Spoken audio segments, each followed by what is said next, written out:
हरियाणा के पूर्व मंत्री गोपाल कांडा बहुचर्चित गीतिका शर्मा मामले में बरी हो गए हैं। कोर्ट से बरी होने के बाद गोपाल कांडा के सिर से सबसे बड़ी तलवार हट गई है।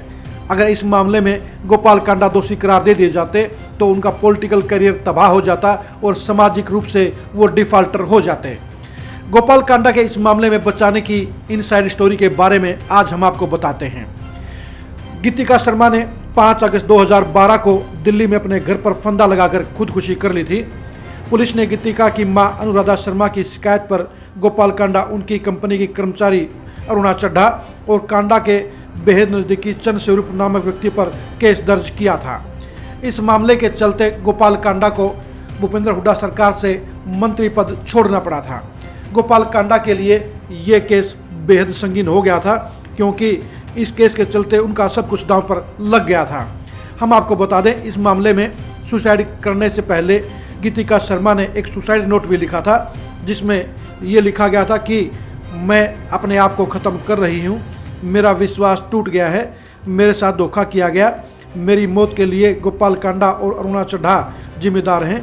दोनों ने मेरा विश्वास को तोड़ा, अपने फ़ायदे के लिए इस्तेमाल किया। इन लोगों ने मेरे जीवन को बर्बाद कर दिया, अब मेरे परिवार को नुकसान पहुंचाने की कोशिश कर रहे हैं। इन दोनों को इनके गलत किए की सज़ा मिलनी चाहिए।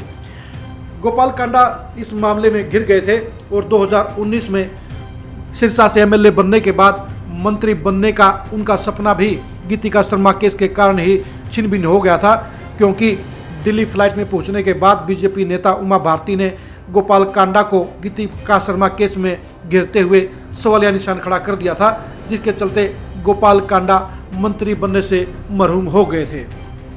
इस मामले में गोपाल कांडा को बचाने का काम अमेरिका ने किया। आप भी चौंक गए होंगे कि गोपाल कांडा को अमेरिका ने कैसे बचाया। असल में इस मामले के सबसे महत्वपूर्ण गवाह, सबसे महत्वपूर्ण शख्सियत तीसरे आरोपी चंद स्वरूप थे। चंद स्वरूप के ऊपर आरोप था कि उन्होंने गीतिका शर्मा के ऊपर प्रेशर डालने का काम किया।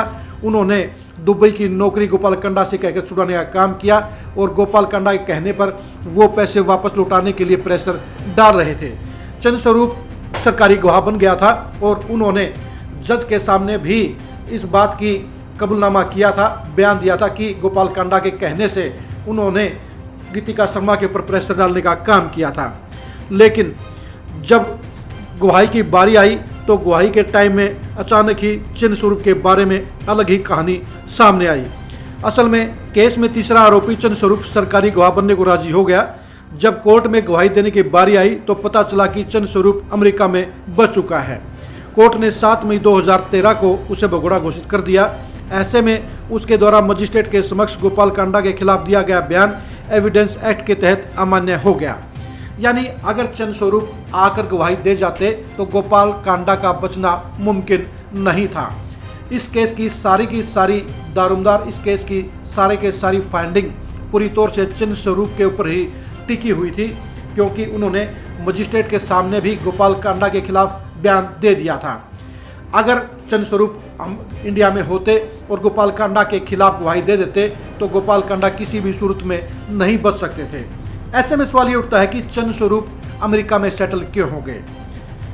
ये साफ तौर पर नजर आता है कि चंद स्वरूप एक सोची समझी प्लानिंग के तहत अमेरिका में चले गए। अमेरिका में चंद स्वरूप के जाने का सिर्फ और सिर्फ फायदा गोपाल कांडा को हुआ, क्योंकि चंद स्वरूप की गवाही गोपाल कांडा और इस केस दोनों के लिए सबसे ज़्यादा अहमियत रखती थी। इसलिए सोची समझी प्लानिंग के तहत चंद स्वरूप को अमेरिका में प्लांट कर दिया गया, वहाँ शिफ्ट कर दिया गया। चंद स्वरूप के गवाही देने नहीं आने के चलते ही गोपाल कांडा के ऊपर से मंडरा रहा सबसे बड़ा खतरा टल गया और उनके बरी होने का रास्ता साफ हो गया, क्योंकि चंद स्वरूप ही ऐसी शख्सियत थी जो इस मामले के सूत्रधार थे, यानी जो गोपाल कांडा से भी जुड़े हुए थे तो दूसरी तरफ गीतिका शर्मा के सुसाइड नोट्स के भी वो जुड़े हुए थे। ऐसे में ही बीच की कड़ी टूट जाने के चलते कोर्ट के सामने वो गवाह नहीं आ पाया, जिसके चलते ये केस पूरा गोपाल कांडा के पक्ष में हो गया। इस मामले की दूसरी गवाह थी गीतिका शर्मा की मां अनुराधा शर्मा। गीतिका शर्मा की सुसाइड के बाद अनुराधा शर्मा की शिकायत के ऊपर ही एफआईआर दर्ज की गई थी। ऐसे में अनुराधा शर्मा की गवाही भी बेहद खास थी, लेकिन उन्होंने भी बेटी के गम में 15 फरवरी 2013 को आत्महत्या कर ली। एविडेंस एक्ट के तहत दिए गए उनके बयान भी अमान्य करार दे दिए गए। यानी इस केस के अंदर जो 2 गवाह थे, दोनों के दोनों गवाह ही इस मामले में गवाही के टाइम मौजूद नहीं थे, जिसके चलते गोपाल कांडा के लिए रास्ता आसान हो गया। यानी अगर चिन्ह स्वरूप गवाही दे देते तो गोपाल कांडा पूरी तरह से फंस जाते और इस मामले की शिकायत करने वाली अनुराधा शर्मा के भी मौत हो जाने के चलते उनकी गवाही भी नहीं हुई, जिसके चलते दोनों के दोनों गवाह ही इस मामले में अमान्य हो गए और इसके चलते गोपाल कांडा के बचने का रास्ता साफ हो गया। आपको बता दें, इस मामले में दिल्ली पुलिस ने 65 और भी गवाह पेश किए थे, लेकिन इतने गवाहों के बावजूद दिल्ली पुलिस सबूत पेश नहीं कर पाई, जिसके चलते ये साफ हो गया कि इस मामले में सजा दिलाने के लायक सबूत नहीं है, जिसके चलते गोपाल कांडा का बचना आसान हो गया। इस मामले में पुलिस ने भी कहीं न कहीं मिली भगत करने का काम किया। आपको बता दें कि गीतिका शर्मा ने मौत से पहले 6 फ़ोन कॉल की थी और इन 6 फ़ोन कॉलों में से पुलिस ने 3 फ़ोन कॉलों की तो ट्रेस करने का काम किया, लेकिन बाकी के 3 फ़ोन कॉल को ट्रेस करने का काम नहीं किया गया। जब कोर्ट में भी इस बात की लास्ट में गवाही के समय बहसबाजी हुई तो ये सवाल पुलिस के ऊपर खड़ा हो गया कि उन्होंने मौत से पहले गीतिका शर्मा द्वारा की गई 6 फ़ोन कॉलों में से 3 फ़ोन कॉलों को ट्रेस क्यों नहीं किया गया। अगर पुलिस इस मामले में ईमानदारी से जांच करती तो 6 फ़ोन कॉलों में से बाकी की 3 फ़ोन कॉलों को भी ट्रेस करने का काम किया जाता और शायद इन 3 फ़ोन कॉलों के अंदर ही इस बेहद संगीन मामले की एक परिणति, एक अंजाम छुपा हुआ था। यानी इन 3 फ़ोन कॉलों में से संभवतः ऐसे व्यक्ति के फ़ोन कॉल थे जो इस मामले से जुड़े हुए थे, वरना पुलिस के लिए बाकी 3 फ़ोन कॉलों को ट्रेस करना जरूरी क्यों नहीं लगा। जब पुलिस ने इस मामले में इतनी गहराई से छानबीन की तो साफ तौर पर संदेह होता है कि जानबूझकर बाकी के 3 फ़ोन कॉलों को ट्रेस क्यों नहीं किया गया, क्योंकि इन फ़ोन कॉलों के ट्रेस होने से इस मामले में शामिल एक शख्सियत की पोल खुल जाती और वो शख्सियत की फ़ोन कॉल ही इस मामले का परिणाम भी बदल सकती थी। यानी जहां पर गोपाल कांडा को बरी कर दिया गया, वहीं बाकी 3 फ़ोन कॉलों के चलते गोपाल कांडा इस मामले में फंस भी सकते थे। गोपाल कांडा के लिए इस मामले में को मैनेज करना कहीं ना कहीं आसान रहा, क्योंकि गोपाल कांडा के पास सारे संसाधन थे और इस संसाधनों के कारण ही गोपाल कांडा कहीं ना कहीं लंबे चले इस मामले में बचने में सफल रहे, क्योंकि मामले में किसी भी सूरत में गवाही सबसे इम्पोर्टेंट थी और दोनों ही मेन गवाहों के मौजूद नहीं होने के चलते गोपाल कांडा का बचना संभव हो पाया। वो इस मामले में बरी हो गए। अगर चिन्ह स्वरूप को अमेरिका में सेटल नहीं किया जाता, अगर गीतिका शर्मा की मां अनुराधा शर्मा सुसाइड नहीं करती तो इस मामले में गोपाल कांडा के लिए बड़ी परेशानियां खड़ी हो सकती थी।